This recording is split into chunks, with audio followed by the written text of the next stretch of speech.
Hello everybody, we're going to talk here about preseptal and orbital cellulitis, which are some skin and soft tissue conditions that are of importance in ophthalmology. This is going to be of particular importance to you if you work with the pediatric population, both in pediatrics and in emergency medicine, but it does happen in adults as well. This is something that's very commonly tested on the USMLE and for good purpose because these are common conditions, and orbital cellulitis in particular is an emergent condition. So these are pretty important to understand. So there's just two that we're going to talk about, preseptal and orbital cellulitis. You need to understand the difference between the two. This is some anatomy here. Don't worry about all of these little details. What I want to point out is this very pertinent structure.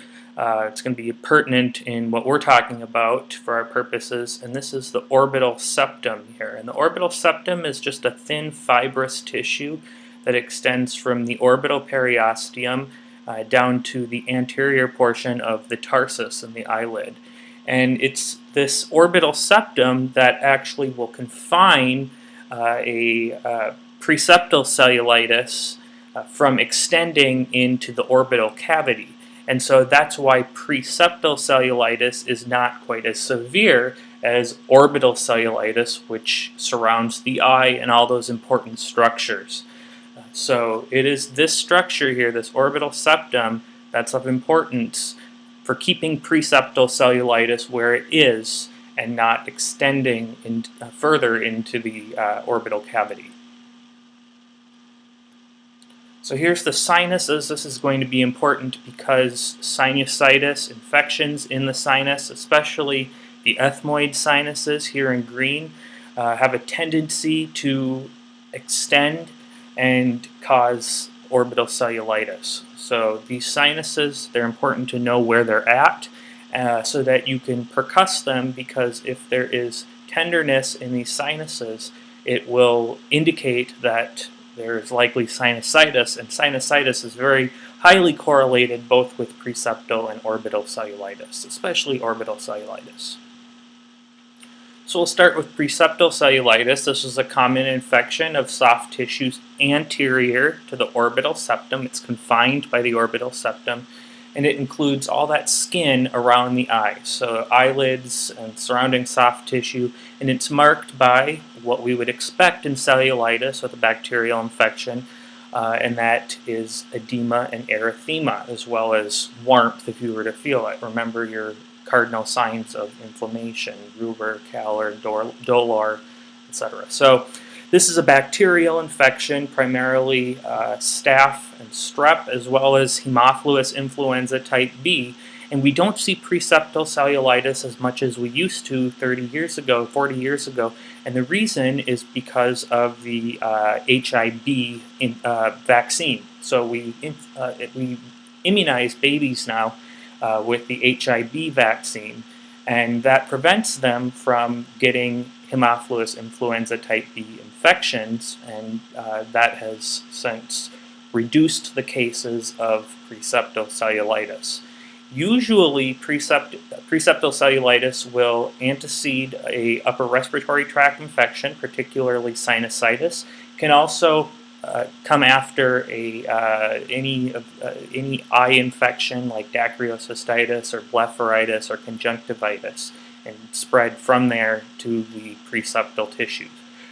Primarily, this is a disease of pediatrics. 80% of preseptal cellulitis cases are in patients under the age of 10, and the majority of cases are in children under the age of 5.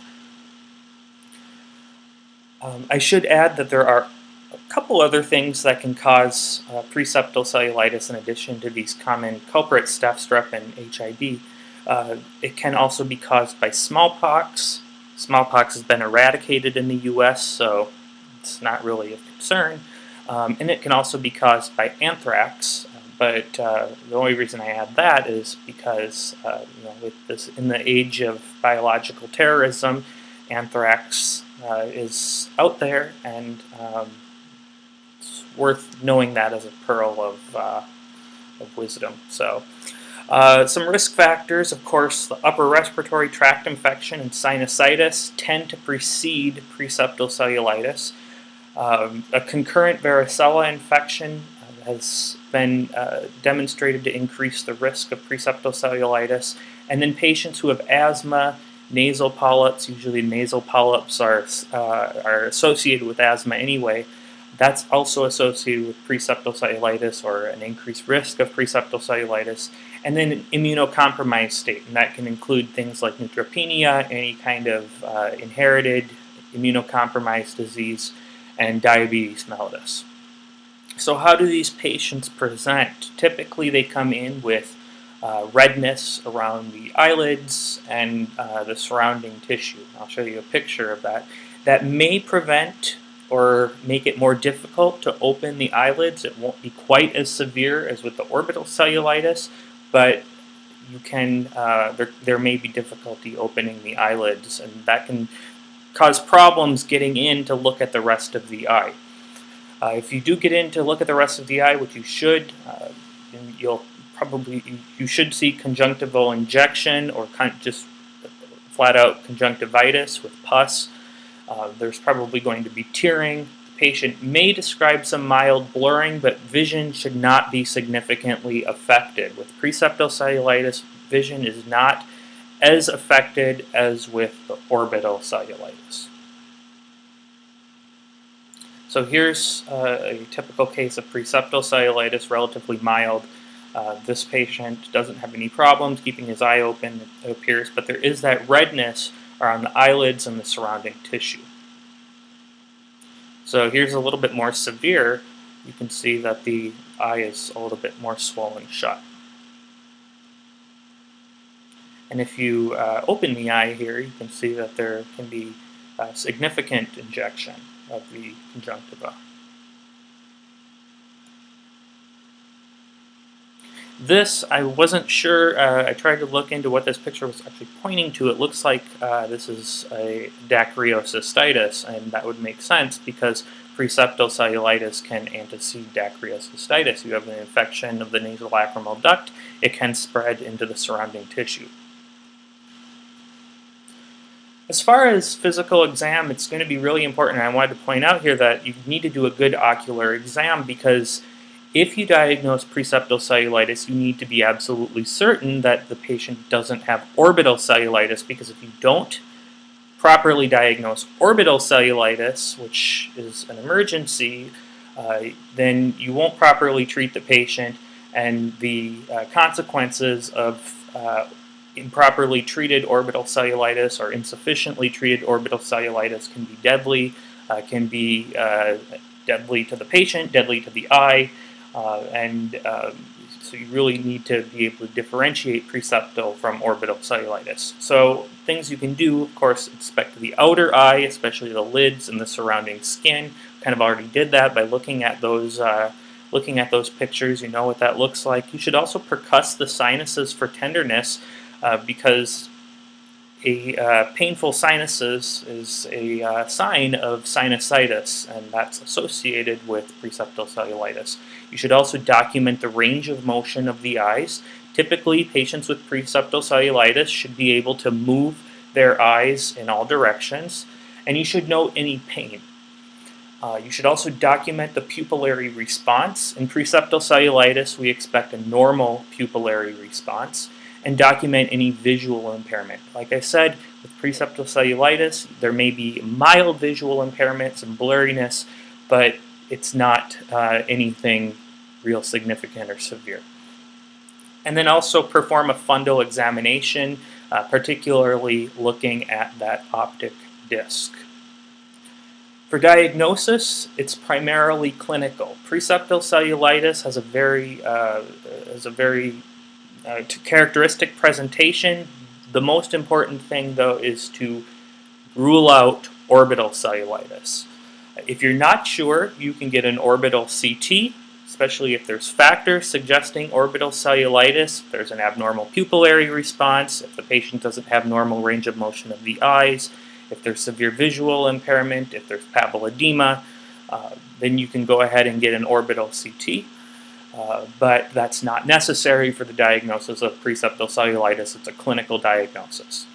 As far as culturing in labs, you only need to get blood cultures if the patient shows signs of sepsis, if they have fever, reduced blood pressure. Typically that's not present. Just fever, you don't need to get blood cultures, but if the patient shows signs of sepsis, you can get blood cultures, but you should do that before instituting antibiotics.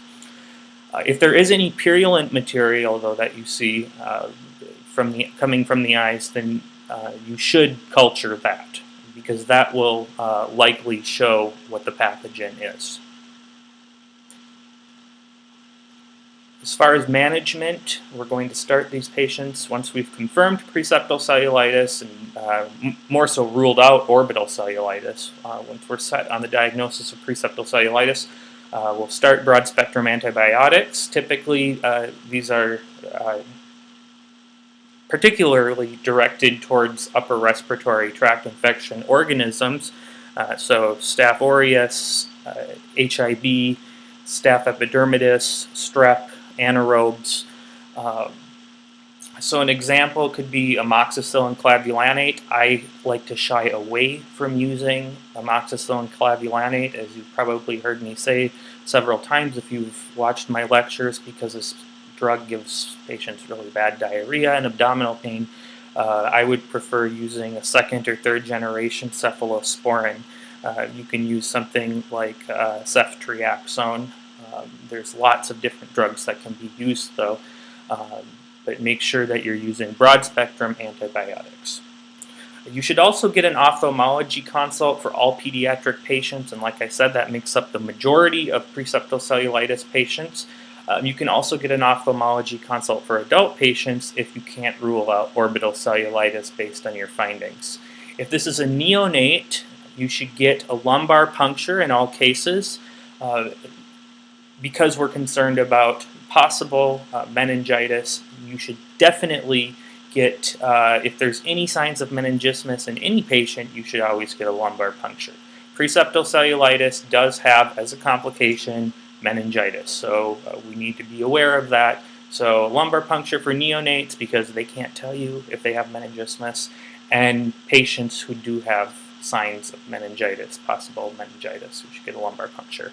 And then if there's any abscesses, usually these will be on the eyelid or on the nasolacrimal duct, then you should drain that. And usually that'll be done by an ophthalmologist. As far as admitting the patient, you don't always have to admit the patient. Typically they are admitted for at least 24 hours, but this is at the deferral of the primary provider and the consulting ophthalmologist. Okay, so orbital cellulitis. So this big bad orbital cellulitis we've been talking about until now. This is a problem and an emergency, and if this is not diagnosed properly, it can be deadly. 11% of orbital cellulitis cases, even if they are treated, will result in vision loss of that eye. So this is an infection of the adnexa and the soft tissues that surround the orbit posterior to the orbital septum. So if we go way back here, it's all this stuff back here, behind the orbital septum. The most common cause is direct extension, especially from those ethmoid sinuses, but it can also spread from dacryocystitis, from dental infections, or from phlebitis of surrounding veins, particularly the facial vein. Other causes include incidental or surgical trauma and hematogenous spread. Typically, the cause of orbital cellulitis is similar to the causes of preseptal cellulitis, so staph, strep, HIV, anaerobes, MRSA, bacteroides, but there's also in immunocompromised patients, we also think about some of the fungal causes, particularly mucor. So the symptoms, these patients tend to present pretty similar to preseptal cellulitis, but when you look at them, it might look a little bit more severe. But you can't tell just by looking at them. Well, with one exception. I'll show you that. So typical history, just like preseptal cellulitis, recent upper respiratory tract infection is common, sinusitis. These patients can also come in with fever and malaise, and there's also redness and edema of the lids. So that looks just like preseptal cellulitis. What are the distinguishing factors? What makes this orbital cellulitis? Some things to look out for that say orbital cellulitis. Some red flags include proptosis, so bulging of the eyes, ophthalmoplegia, so they can't move their eyes in directions. They have loss of range of motion of the orbit, and papilledema, so that's why you're looking at the back, looking at that optic disc for swelling. These signs, if you see any of these, you should definitely be getting a CT to look for orbital cellulitis. You would never send this patient off and say they have preseptal cellulitis if they have any of these distinguishing factors. Okay, so this is proptosis. So if a patient comes in and looks like this, you know the patient has orbital cellulitis. You know this is not preseptal cellulitis. Because what's causing this bulging? There has to be something behind the eye that's pushing the eye outward. If it's in front of the eye, in front of the orbital septum, you're not going to, the eye is not going to get pushed outward. If anything, it would be pushed backwards. So this is orbital cellulitis until proven otherwise. But most patients aren't this obvious. So a lot of times they look like this. You don't have, the proptosis isn't that obvious. There's a lot of swelling of the eye, but if you were to palpate this patient's eye compared to the other one, you would probably be able to feel some proptosis, although I guarantee you this patient would get really mad at you if you tried to really push on their eye, so you'd probably want to be gentle. Here's another pretty good case of proptosis in conjunction with orbital cellulitis. This one's really bad. So this was actually, I read the case file for this one, this was actually caused from trauma. It was actually caused from dog bite. So in this case, you're directly introducing bacteria into the orbital cavity. So notice that swelling of the outer tissues as well as prominent proptosis. And that proptosis just tells you there's something going on around or behind the eye. And around or behind the eye is orbital cellulitis. In front of the eye is preseptal cellulitis, in front of the orbital septum. So for diagnosis, if orbital cellulitis is suspected, then the most important first step is a high-res orbital CT. And this is also the same thing that you're going to get if you're not sure if the patient has preseptal cellulitis or orbital cellulitis. Remember, I said get a CT if you don't know.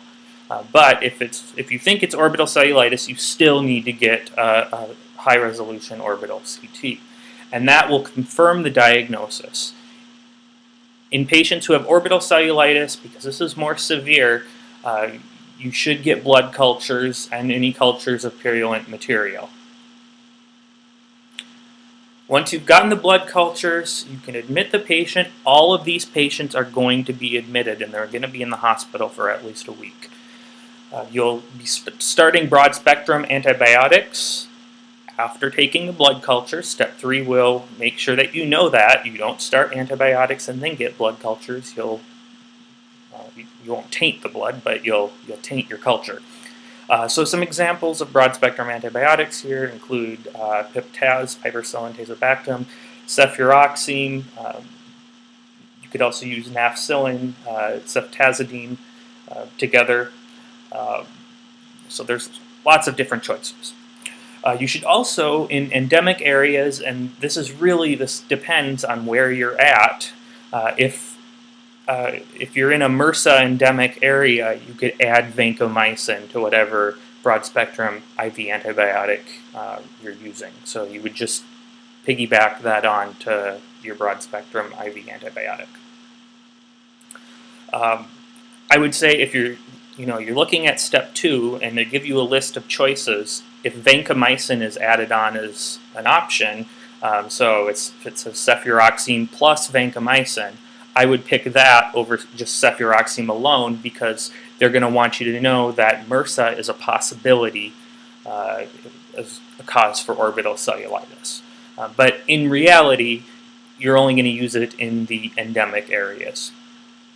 If you're dealing with an immunocompromised patient or in a patient who has concurrent diabetic ketoacidosis, you should consider the addition of amphotericin B.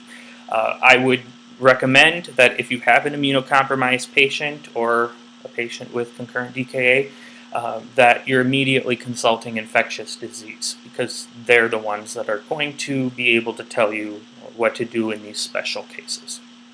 You should also get a lumbar puncture as usual in neonates or patients with meningismus, just like you would in preseptal cellulitis. And then, of course, you're going to want ophthalmology on board. You'll probably want infectious disease on board. And then, depending on what you see on the CT or on the lumbar puncture, if you get one, you'll want ENT and neurosurgery on board as well. So lots of white coats around these patients, and that's for good reason because this is a possibly sight-threatening. It is a sight-threatening disease, and it can also be fatal if it's not treated properly. Complications are vision loss, like I said, up to 11%. It can extend and become meningitis. You can also get cavernous sinus thrombosis. It can extend into the brain, and you can also get subperiosteal abscesses. So, in summary, both preseptal and orbital cellulitis can present with fever, eyelid erythema and edema, pain, red eye, fever, and malaise. Okay, so you see that? Is it preseptal or orbital cellulitis? The next thing you want to ask is, are there these red flag signs of orbital cellulitis? So orbital cellulitis, unlike preseptal cellulitis, tends to have ophthalmoplegia, particularly a painful ophthalmoplegia where the patient can't move their eyes in the full range of motion. That prominent proptosis, or maybe not so prominent proptosis, but the eye is still bulging more than the other one, very decreased vision, and papilledema. And that papilledema would be because there's swelling, infection back around the optic nerve. And it's increasing the pressure.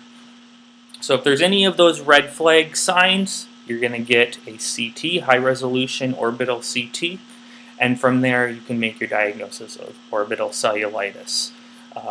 Orbital cellulitis will require admission to the hospital. They're going to be on IV antibiotics for at least a week, and after you discharge them, they need to be on oral antibiotics for at least 2 to 3 weeks.